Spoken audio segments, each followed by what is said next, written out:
Okay, so thank you everybody for joining. We're really happy today to have Andre Veiga talking with us about online reviews and competitive selection in healthcare. Just a few administrative points first. If you would like to ask questions during the seminar, please do so. You'll have a chat box below. Please type them into the chat box and we'll read them out during the breaks.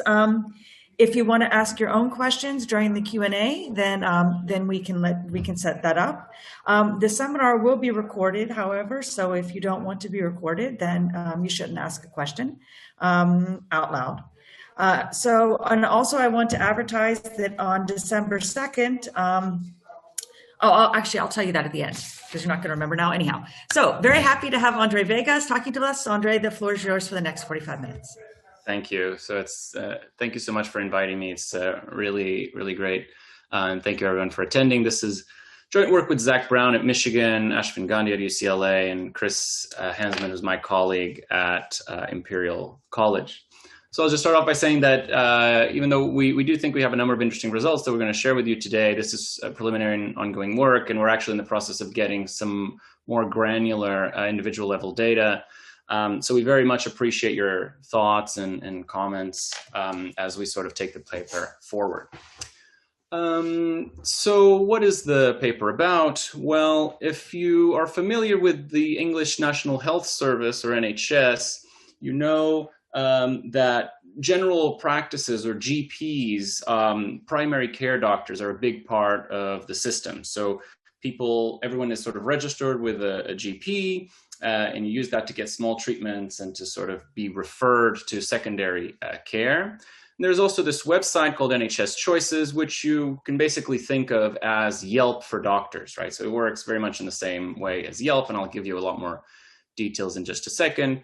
But the goal of this paper is to basically try to understand, how does this website affect demand? So how does it affect people's choices of which GP to register with?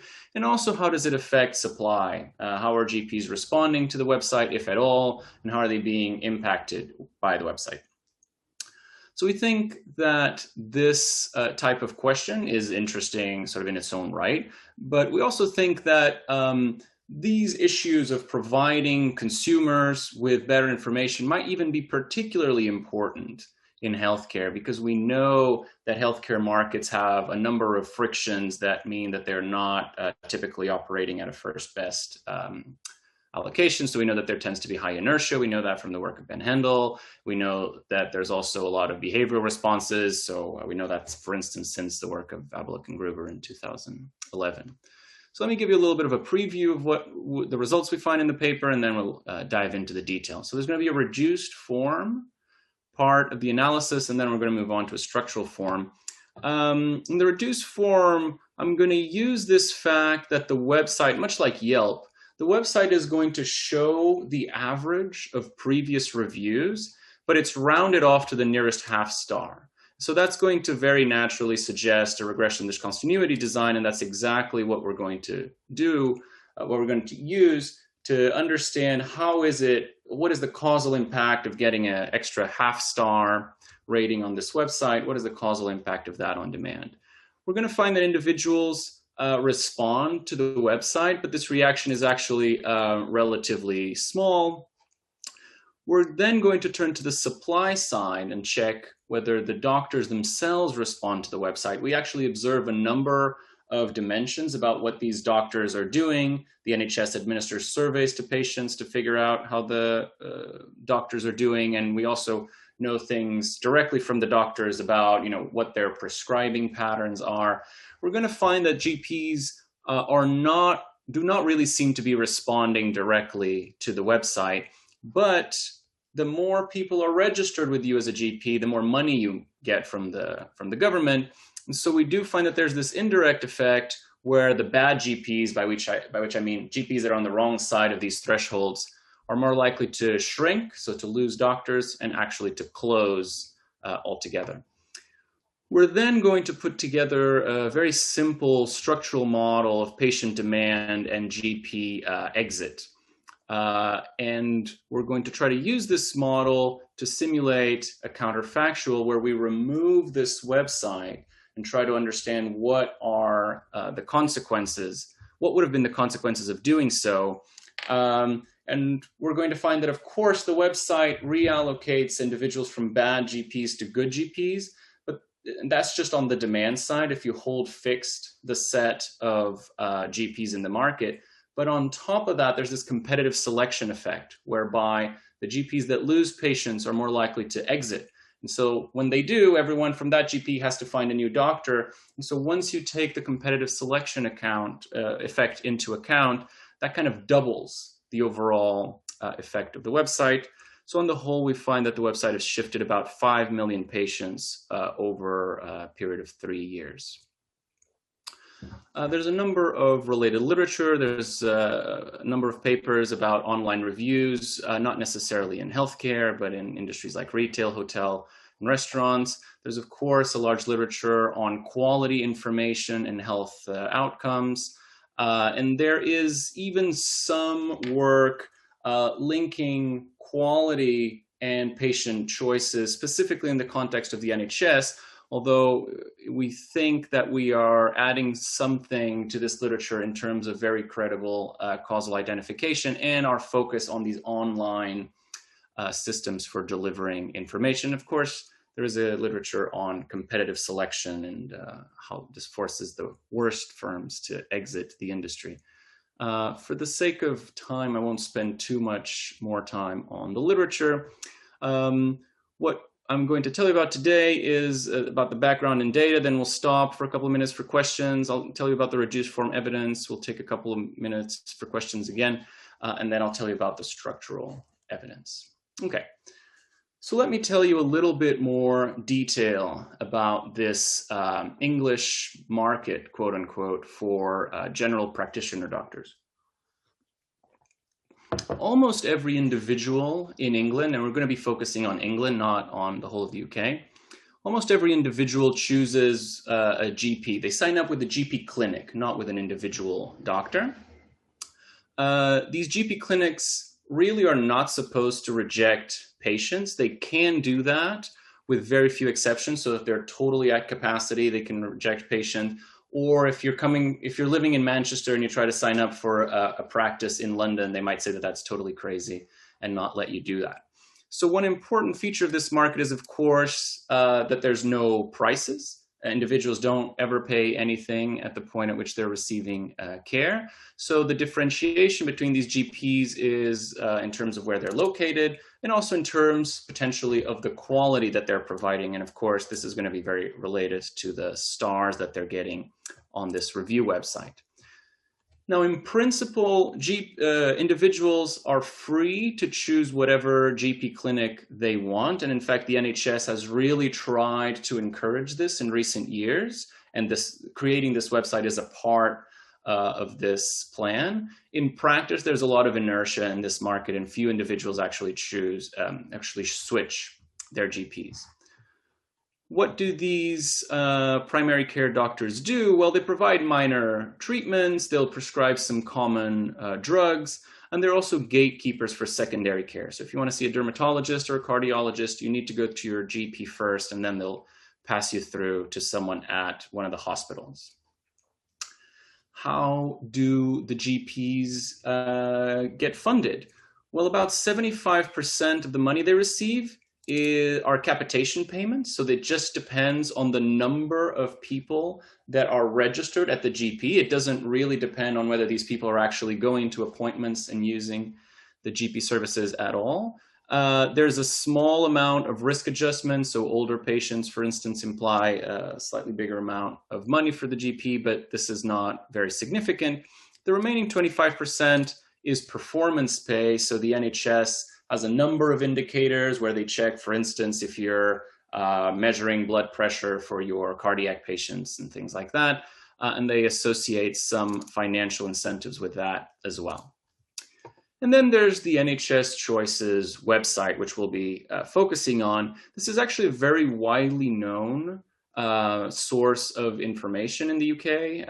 Almost everyone that I've spoken to about this project is aware of the website. A lot of people have actually used the website to pick a doctor if they've moved houses or something like that. And the way this website is structured, much like Yelp and TripAdvisor, etc., is that at the top of the page, and I'll show you a picture about this, we see the average of the reviews for the previous 2 years, but it's rounded off to the nearest half star. And we're going to use that in our RD design. This website is also curated by the NHS. So we've been told that the NHS keeps an eye on things to remove obscenities, try to remove any kind of gaming of the website. We don't know exactly how the NHS is doing this, but so we are proceeding on the assumption that they do quite a good job, and not too many of these reviews are sort of fake reviews of one doctor trying to undermine the doctor in the town over or something like that. We don't have any reason to believe that that is a big factor at all. What is the data that we're going to be using? So we have quite detailed data on enrollment at each GP, and we're going to use data from 2015 to present. That's because that's the period that we have the review data for. So if we cared about the age and gender of individuals, we can get data at the practice age gender. So we know within each practice how many men above a certain age are registered at that practice. If we don't care so much about age and gender, we can get, from a slightly different data set, data at the LSOA level. And an LSOA, you can think of it as basically a county in the UK. It's a small area with about 1,500 inhabitants. This is what we're going to use for our structural model. We also have the GP directory. So there's about 6,500 GPs, and we see a number of exits during our sample period. And we actually observe quite a lot about these GPs. We know, of course, where they are located, also a number of services that they might potentially offer. So whether they're open late at night, whether they offer services for alcohol addiction or neonatal services, those kinds of things. We know what the GPs are doing. We know the average and maximum age of the doctors within each clinic. We know what their years of experience are, and a number of other interesting GP level covariates. And of course, we scraped the website. So we scraped the reviews from 2013 to present. We need 2 of those initial years to figure out what was shown at the top of the page at a given point in time. So then our data really kicks in around 2015. Here are some summary statistics. So the average GP has about 8,700 patients registered with them. And per quarter, they grow about 0.5%. That's right, 0.5%. You see here some breakdown by age and gender. So it's very balanced in terms of gender. And then sort of the usual distribution in terms of age, not very many very old people, and bigger mass in the middle. The average, on average, GP clinics have about 6 doctors. The average years of experience is about 11. And a lot of these GP clinics have been around for a long time, right? So on average, almost 40 years. This map shows you where these GP clinics are located, exactly as you'd expect. A lot of them in the London area, Manchester area, and so forth, but they're really scattered throughout the country. And here, how dark each of these dots is tells you how many people are actually enrolled at that practice. So there's some small practices and there's some much bigger practices. In this histogram here, we see the distance traveled by individuals to their chosen GP. So we know how many individuals from each LSOA, from each of these counties, is registered with each GP.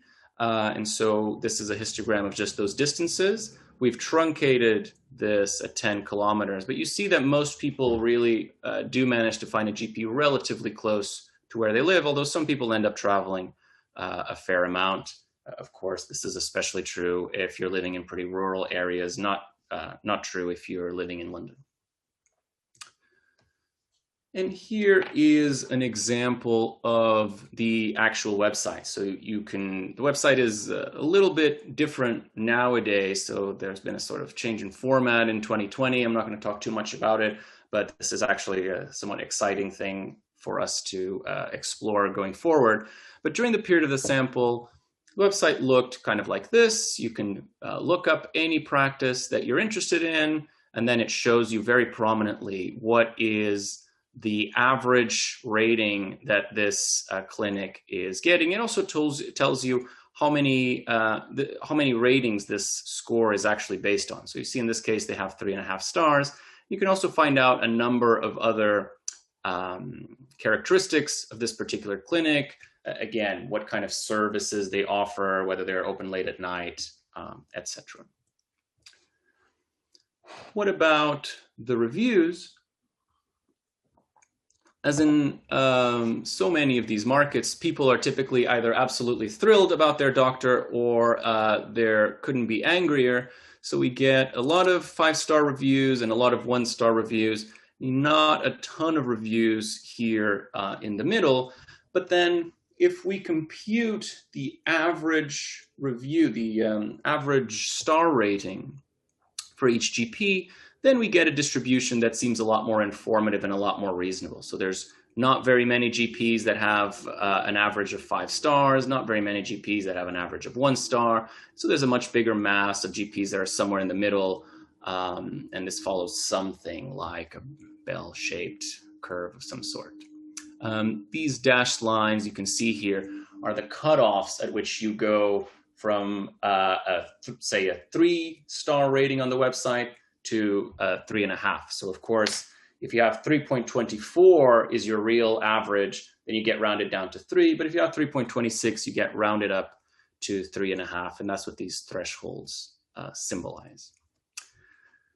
Now, one thing that is important for us to think about is whether these star ratings are just totally idiosyncratic characteristics about non-clinical features of these GPs. So whether the GP is nice and timely and I don't know, things of that sort, or do they actually correlate with clinical outcomes?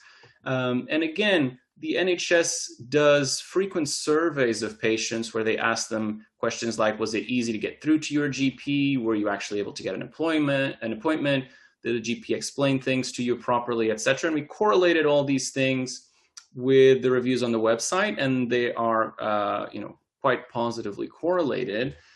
The NHS also has a number of these clinical indicators where they assess the clinical output for each GP. And this is a combined score of all these many indicators from this sort of big service that the NHS, these big surveys that the NHS puts together called the Quality Outcomes Framework. And we see here that it's still a positive correlation. It's perhaps not as high as we would imagine it would be in a perfect world. So it seems that people do care about clinical outcomes. People also definitely seem to care about these non-clinical outcomes, such as whether it was just easy to get through the GP and whether things were explained to them properly or not. In fact, I can also point out that these correlations become even slightly higher when we focus on the set of GPs for which we have a decent number of reviews. So when we have more than 5 reviews, we see that these correlations are slightly higher. Okay, so that's a lot of what I wanted to tell you about the details of this market. This might be a good place to stop for a couple of questions. Okay. We have one question from the audience that was already answered, and another question that's outstanding, and then I have a question. So Christopher Robertson asked, oh, just jumped, now I can't see, hold on. Christopher Robertson asked if there's a policy, if there's a policy rationale for the rounding of the stars, rather than just telling the exact average. Yeah, we don't actually have a lot of, we're in touch with the people at the NHS that are in charge of designing this website, and we've been able to ascertain somewhat of their rationale for certain decisions, but not this. We don't know why it's rounded off, and we don't know why it's rounded off in the specific way that it is. This is something very common in a lot of platforms, and I know that there is a number of even theoretical papers that try to understand whether this coarsening of information is actually better for platforms in some way. But we don't have a lot of direct insight on this specific issue for Okay. this website. And we have another question from Benjamin Chartok. When someone goes to a GP, do they see the same practitioner each time? And Not how do patients get matched to a practitioner within a GP? Yeah, not necessarily. So you're registered with the clinic. In principle, if you need an appointment, you call the clinic, you book an appointment, and then it could be any of the doctors that work at that clinic. In practice, we know that if you really care about seeing a specific doctor, you could request that doctor, in which case you might need to wait a little bit longer because that doctor might not be immediately available. So in practice, it's possible that patients are able to request a specific doctor. We don't have any information on which doctors patients are actually seeing, and we think that this is a minority of cases. Okay. And one other question, this is from me actually. I saw that you have like about, a little bit over 400 exits of the GPs. Is that related to the rating? Because that was high number, like 10% or something, it looked like. Well, I'll tell you a bunch more about how these ratings affect exits, and hopefully I'll convince you to some extent that yes, doctors that end up with worse ratings are more likely to exit. Okay. Does that answer your question? Yeah, thanks.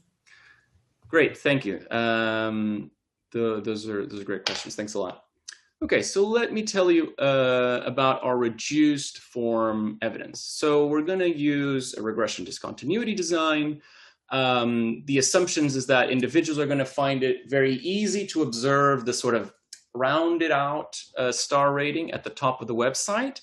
And the assumption in the background is that individuals are not going to compute the true average across all the reviews, which is what we did. We scraped the website and we compute the true mean. We are going to assume that basically individuals don't do that at all. And you see, we can sort of have a little bit more of a discussion about how that might actually affect our results to some extent. So given these assumptions, the RD estimates give us the causal effect of having a higher rating on the website. And so our dependent variable in our preferred specification is going to be quarterly enrollment growth. And that's so that we can put GP clinics of different sizes on somewhat of an equal footing. So we would expect that a large practice might grow 1% more and a small practice might also grow 1% more. Of course, 1% means slightly different things in terms of absolute number of patients. We're going to do a little bit of sample selection. So we're going to focus for the reduced form on clinics that have more than 5 reviews. So where we think the website is fairly informative. We're going to, on top of that, remove clinics that have either 1 star or 5 stars. Again, these are clinics that tend to have a small number of reviews. We're also going to remove GP quarters where there's very large changes in market shares because we think these might be due to mergers or exits or something like that. And so that's not kind of the main effect that we're looking at. We're really trying to look at how the website affects enrollment when the market is otherwise in some kind of equilibrium. Okay, and so this diagram more or less tells the whole picture. We have here on the horizontal axis the mean review rating. We have here these thresholds, right? So once you go from 1.75 to 1.76, you start getting rounded up to 2. And what I'm showing you here is within each bin, a local linear regression of GP enrollment growth with respect to the running variable. And so we see that at these thresholds, there are these significant jumps. And that's basically what's going to be driving our estimates. In this image here, I'm showing you all the thresholds stacked. And on the horizontal axis, there's distance to the threshold. And again, on the vertical axis, there's the demeaned enrollment growth. Here, I'm showing you some confidence intervals and showing you that there is this significant jump and that indeed it seems statistically significant. The details is that we're using a local linear regression with a triangular kernel. And the circle size here is the number of observations within each bin. So in practice, what we did is a non-parametric RD specification with these stacked thresholds, and we use the imbenzanol optimal bandwidth. The way to think about it in a linearized version is that for GPJ and quarter T and around a particular threshold C, we're going to regress quarterly percentage enrollment growth on a dummy variable for being above the threshold and not.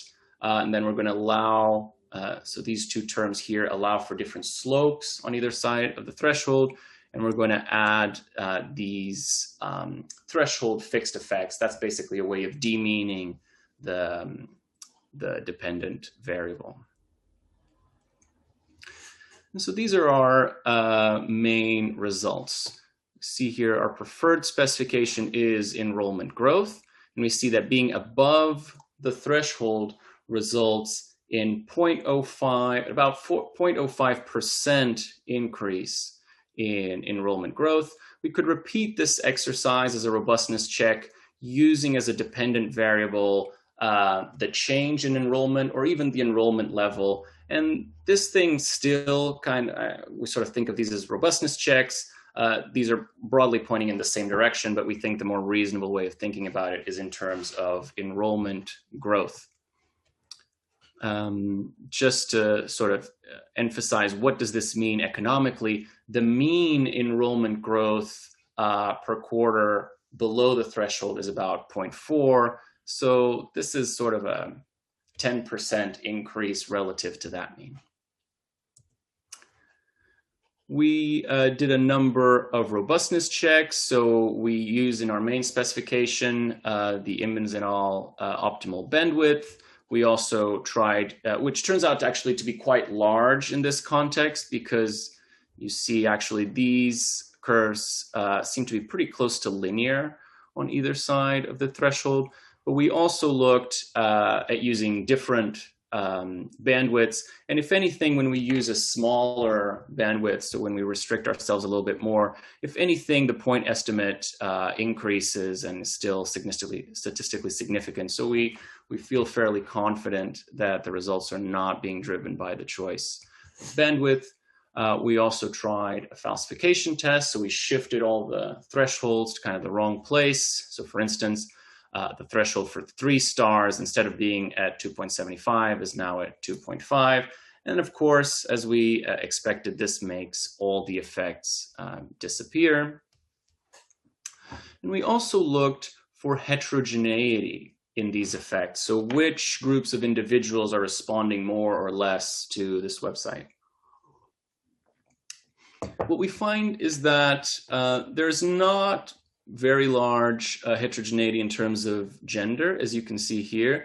There is some amount of heterogeneity in terms of age. So we find that younger individuals, by which I mean people under 40 and between 41 and 60, are the ones that seem to be driving the results. And older folk don't seem to be responding to the website quite as much, which again matches with my intuition. We also try to, instead of stacking all the thresholds, compute a different effect size for each threshold. On this exercise here, we're slightly underpowered. So a lot of these coefficients are, whenever they're significant, they're pointing in the right direction. Whenever they're negative, they're not significant. So again, we take this as a robustness check. And it seems that the model makes sense, i.e. getting an extra half star typically means that you have a higher enrollment growth. There's another bit of heterogeneity that we checked, which we try to look at whether larger markets that are more competitive tend to have larger effects or not. So we find we split England according to these big geographic areas called CCGs, and we computed the HHI index within each of those. We actually find that when we split our sample according to these levels of HHI, we find that areas with lower amount of competition, where there's fewer GPs, those are the areas where patients actually seem to be responding more to the website. So it might well be, or it seems to suggest that the website is a way of mitigating market power. If there's very few GPs, then it's particularly important or particularly useful to find the best one within that set. So just to summarize, we found, well, the baseline yearly enrollment growth is about 1.6% per year. If you get an extra half star, this increases by about 0.05%. That means that if you went from the bottom to the top of the star rating distribution and we multiply that by 4 quarters, we get about 1.2% extra yearly growth. So the growth almost doubles, but since it's very small to begin with, this means about an extra 100 patients per year on average for the average clinic. Great, so that was the demand side. Let me tell you a little bit about the supply side. We actually observe quite a few things about these GPs. So the NHS administers a bunch of surveys where they ask you whether you're able to get an appointment, whether the GP gave you enough time, and so on and so forth. When we repeat our RD exercise for all these dimensions, we really don't find any kind of discontinuity at the threshold. This really seems to suggest that the GPs are not strategically responding to the website in any way that we can observe. So let me show you just a couple more things. We see whether GPs are prescribing addictive drugs, for instance. Again, we see no big jump at these thresholds. However, we do have some evidence of supply side effects, and this, I think, goes towards your question, Michelle. The key thing is that enrollment does determine GP income, as I mentioned at the start of the presentation. So we do expect that if you're getting less or smaller enrollment growth as a result of this website, this is going to affect you somehow. You're going to have less money. So we're going to basically re-estimate the RD equation with new dependent variables. We're going to consider these two variables, an indicator for whether the GP closes within 2 years. So this is going to be a linear probability model. And we're also going to use as a dependent variable just the number of doctors within that clinic. And here we're going to allow for a 6-month lag to allow for hiring and firing of doctors. What do we find? When we're looking at the number of practitioners, being above the threshold means that you are corresponds to about 10% of an extra doctor, right? So GPs that land on the right side of the threshold tend to hire more and vice versa. And this effect is really driven actually by high competition areas, and we don't see a statistically significant effect in low competition areas. So bad GPs or GPs that are considered bad by the website are more likely to shrink. They're also more likely to close. So if we consider our indicator variable for whether you close or not, again, being above the threshold means that your probability of closing is down by 0.27%, and the mean probability of closing when you're below the threshold is 1.73%, just to give you a sense of the economic magnitude.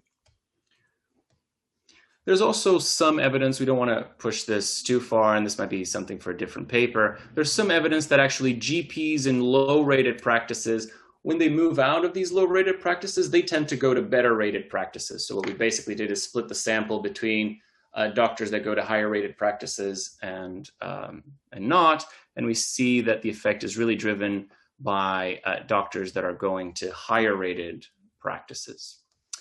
So, in summary, the supply side effects are as follows. They're quite a bit noisier than the demand side. We just don't have quite as good data. The GPs don't seem to be responding directly to these star ratings, but they seem to be affected indirectly because they're losing patients. These effects are driven by high competition areas, and we've shown that low-rated GPs are more likely to lose doctors, and low-rated GPs are also more likely to close. So they shrink and they close. This might be another good time to have a couple of questions. I think you've been very clear so far, so there's no more questions at this point. Great. Oh, no, there is one. It's Dan. You want to ask it, Dan? Sure, yeah. So have you looked at rural versus urban markets rather than just high-low competition? Because I guess those are quite correlated probably. Yeah, I think they are going to be very highly correlated. I don't think we've quite done that split, although it would be easy to do, and we're working on similar things right now. So that's a very good idea, and yeah, we're going to do that. Great. So how much time do I have? 10 or 15 minutes? In any case, yeah. Great. So let me tell you about our structural model.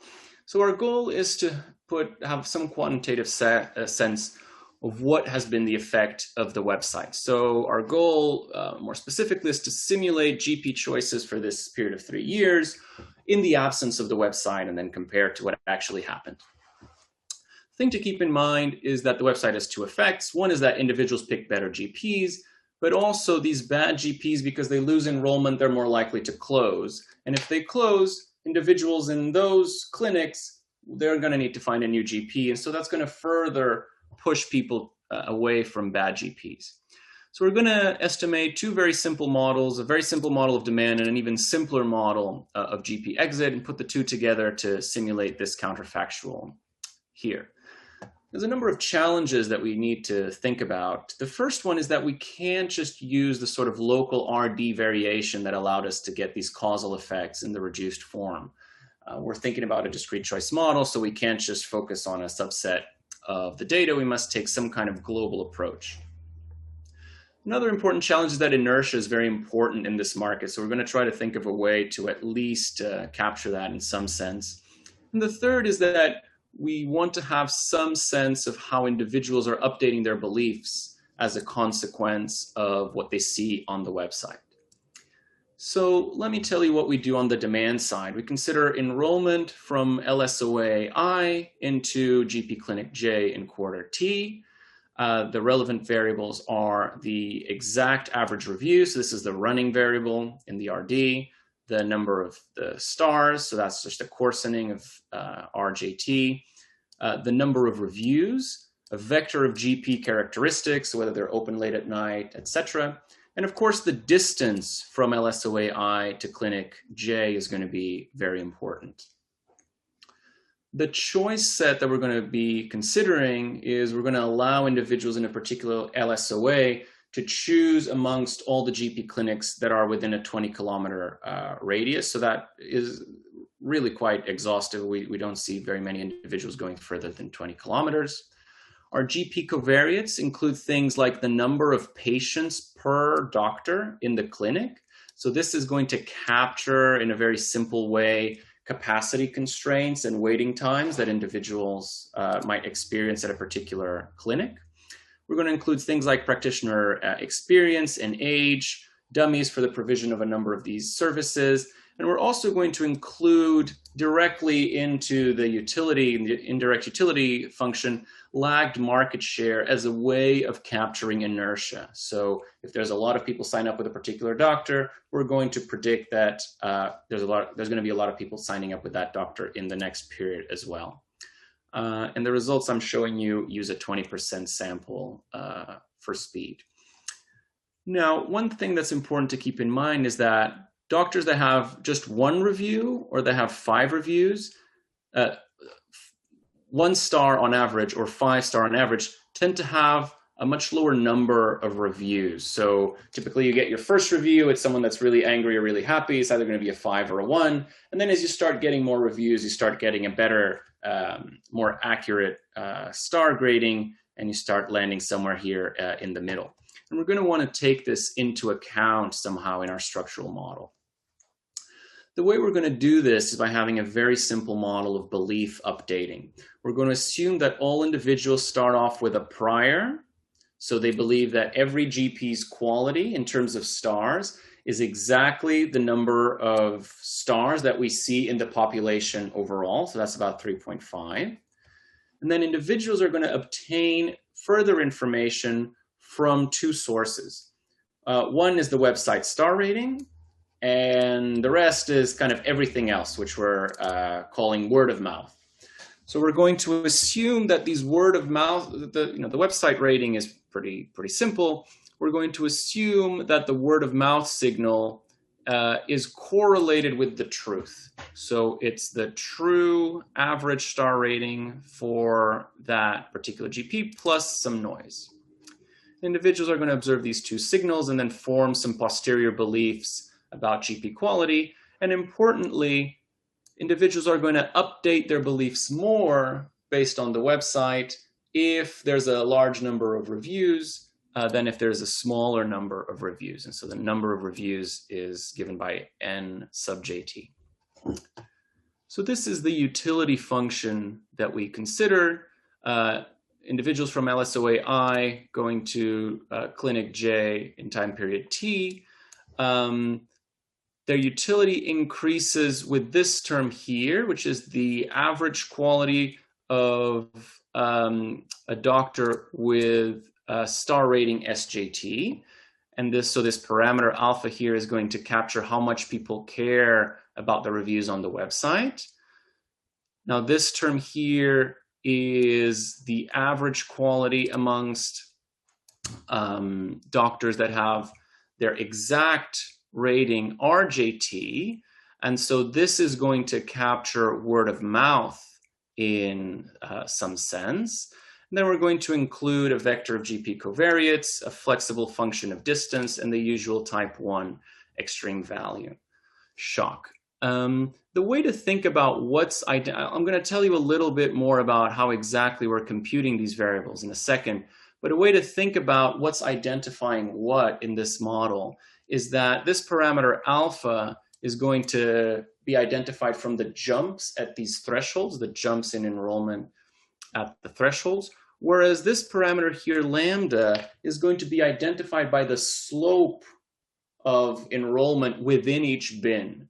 So if within each bin, the doctors that have as their true star rating, if those doctors tend to have higher enrollment, then we're going to attribute that to a word of mouth kind of effect. So it's not due to the website, of course, because all of those within one bin, all those doctors are getting the same grade.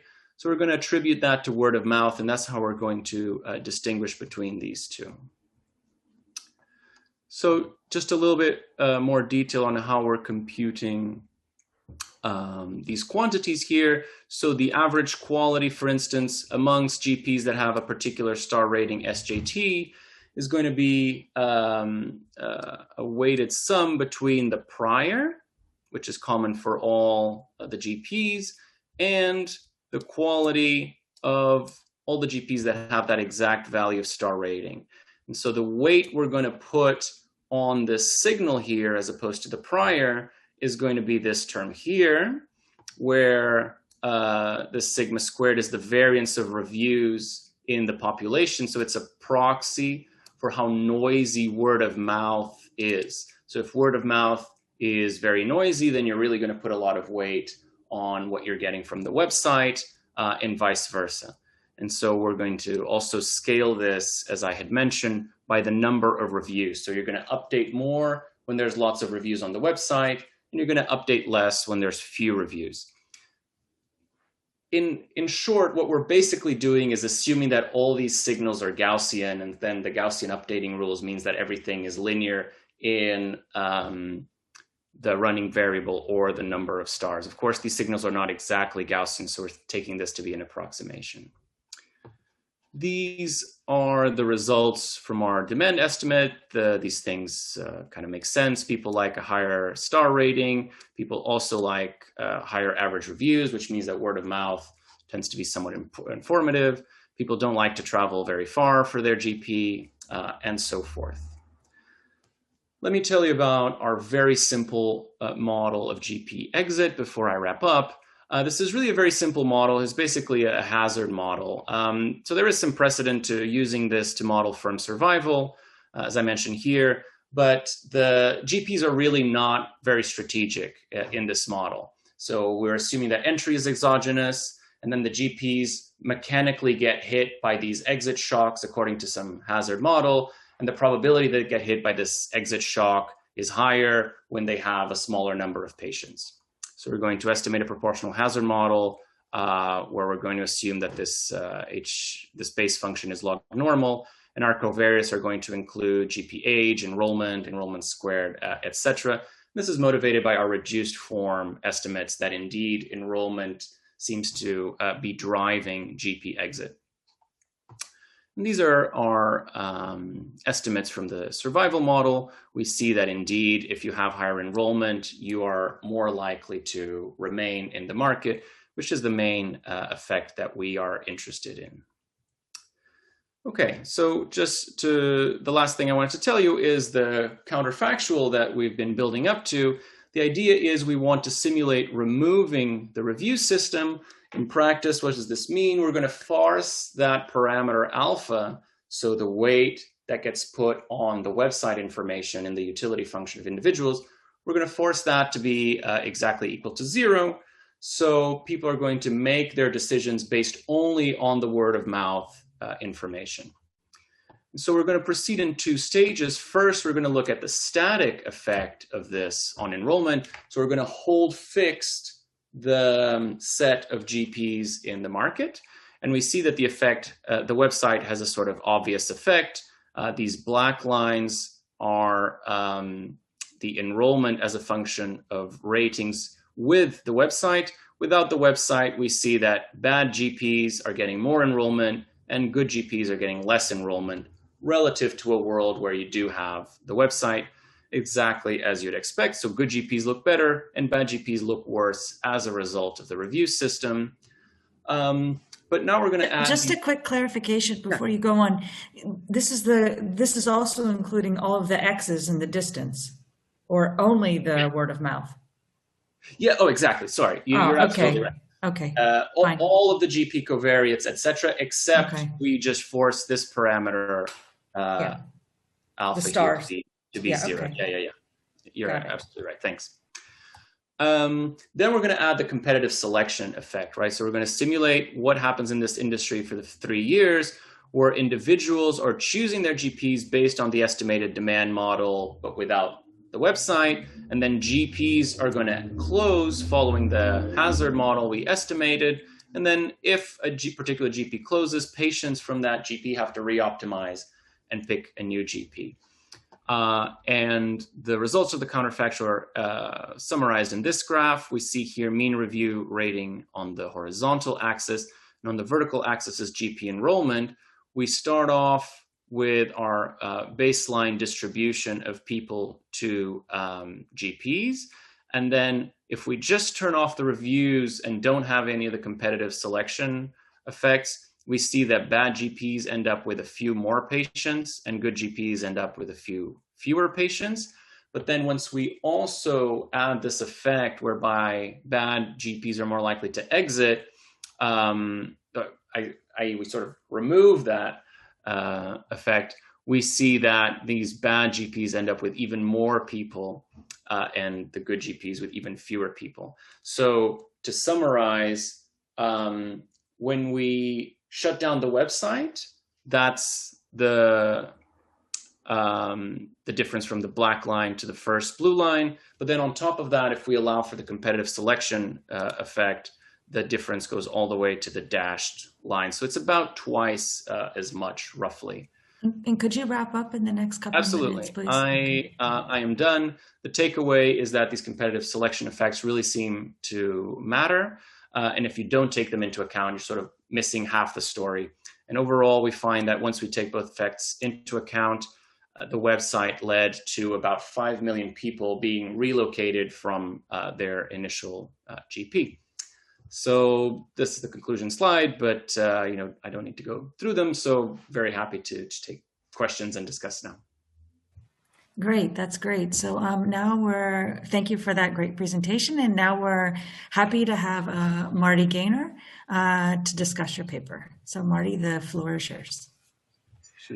Thanks very much. And so it's really good to see Andre, Zach, Ashvin, and Christopher working on this topic. So, as people know, we have a lot of really important theory on the impacts of information on markets, and Andre himself has made a number of new contributions to that theoretical literature. But the empirical work is relatively speaking scarce. There have been some important contributions. Michelle has made a number of those, but I think this is an area where we've had important theory actually now for decades, and empirical work is finally starting to catch up. A lot of the stuff we've seen has been on things like ratings on online about restaurants, and while that's relevant, I mean, consumer welfare from going to get a better versus a worse meal matters, at least for people attending the seminar. Perhaps one might contend that something like healthcare and the quality of care that one gets from a doctor is really, really, truly important. So this is a really big deal. Now, I believe the results. I believe that Andre and co-authors have demonstrated that there's something really going on here. Let me also say that sometimes things, good research, it looks obvious ex post. It wasn't obvious ex ante. There is existing literature that shows relatively little response by consumers to healthcare consumers to information, to financial incentives, a number of things. So I don't think it was in the least bit obvious that Andre and his co-authors would find what they have found. And I think that's important to realize. So let me give just a few thoughts, main thoughts on, very quickly, possible directions for them to move, use individual data. They're planning on doing that on patients, but also, if possible, on the doctors, the physicians themselves, not just the practices. Specify and estimate supply side strategic responses and equilibrium. I think that's a very important direction here, although quite challenging. Look more at heterogeneity in consumer responses, not just with regard to observables, but some additional observables, for example, like race, if it's available, income, or at least income by area, but also unobservable. I'd like to see some more thought and discussion about the model of information acquisition by consumers and response. And then ultimately, I think if that's all in hand, and admittedly a very tall order, then do welfare analysis. Now let me touch very briefly on three points, if I can remember what they were. One has to do with heterogeneity. So, and this is more like digging in on certain topics that may or may not be a part of this paper. They could be future papers, but they're things I find intriguing going below the surface. So in terms of response to information, what's driving this? Is it a small proportion of consumers that are very highly responsive to this information? Is it a big mass? And I think we're getting a little insight here, but I think you could dig in a little bit farther there. And then in combination, if you have a supply side and equilibrium, that can tell us some really, really interesting, important stuff about how information acts in markets and how it drives supply responses, right? There's theory on that, but I'm not thinking off the top of my head of empirical work that really gets at that. With regard to the model of information acquisition, and one other thing that I forgot, now I remembered, is with regard to the responses to information. It looks like the ratings are very, very are correlated, but very low level with clinical measures of outcomes. This is another area I think to try and take a look at. So but very highly correlated with measures of service, like how easy is it to get an appointment? Is the receptionist helpful? Stuff like that. So if people are weighting stuff that they can readily observe, like how helpful is a receptionist, and not paying much attention to actual medical things like their health, then there's an important question about the welfare impacts of this information. And I think this, in combination, thinking about sort of information acquisition, how people acquire information, how they respond, then would permit one to say something potentially very important about welfare. It's been observed for many years now in healthcare, but also with regard to other kinds of products, that when people get information and they respond to it, it's often about things like service quality or convenience, and the technical aspects of product quality often are not very highly correlated with these kinds of things. And so that might have important implications for welfare. And then last, I've run over, I'm sorry, but just very briefly, I'm not objecting to the way you guys specified information acquisition and response, but it's a little bit ad hoc. It'd be nice to think about sort of what kind of behavior would generate that. And I'm not saying fully specifying that may not make sense because you probably couldn't recover the parameters, but thinking a bit harder about that, because again, that's going to be important for welfare. And then one last little bit, you mentioned in passing that market structure seemed to be related to responses to the information, in particular, places where there were fewer GPs or more concentrated markets, bigger response. That's kind of intriguing. And I wonder if that has something to do with processing information. There's a paper by Mark Satterthwaite in the Bell Journal of Economics, and I'm dating myself here, I think from 1979, in which people are less responsive to information, the more sellers there are in a market. And I'm not necessarily pushing that theoretical model, but the point is somebody thought about that and generated coherent theory that shows that you actually get less responsiveness when there are more sellers, what would appear to be a more competitive market. So that's another thing that potentially you could dig in and investigate on that might be quite intriguing, but also very important. So I've run over, my apologies, but I love this paper. I love what you're doing, and I'm looking forward to future results. Great. Thank you. Andre, the floor is yours if you want to respond, and we keep the conversation going. Thanks. Thank you.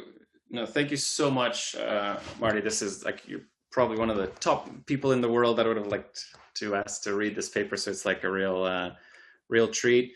These are really great thoughts. We're working on some of them already. So this further heterogeneity by race and income is something that we're working on. And there's some interesting patterns there that we can talk more about in the chat. I completely agree with you. That would be great to have a slightly more fleshed out model of how this information acquisition is happening. So I think that's definitely a direction that we're moving towards as well. And we're absolutely going to check out this Satterthwaite paper. This is actually sort of something that particular aspect of heterogeneity is something we noticed quite recently, and that we were puzzled and kind of interested as well. So it'll be really interesting to dig further into that. So thanks a lot. Yeah, one other quick thought is one thing you might want to think about too is sort of when you have these closures of practices, what happens to the doctors? And then what happens to the quality? This is not so much criticism as a thought that, if you want a sort of fully specified model, there has to be some equilibrium allocation of doctors to practices. And now the website is acting on that. And then the new equilibrium, right? There's a different potential quality of these practices. So that's why if you could get data on the individual doctors, I think that would help you empirically on this. Yeah, we know where doctors are going and what clinics they're affiliated with. We don't know which patients are seeing which individual doctors, but that should get us part of the way there.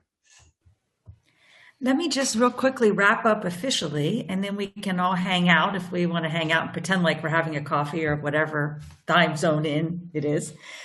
First of all, thank you, Andre, for presenting. It was great. And thank you, Marty, for discussing. Obviously, it was great. We have the next speaker is on December 2nd. That's Aniko Ori, and she'll be talking about aiming for the goal, contribution dynamics of crowdfunding.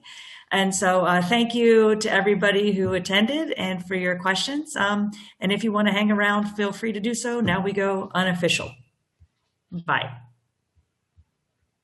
Thanks, everyone.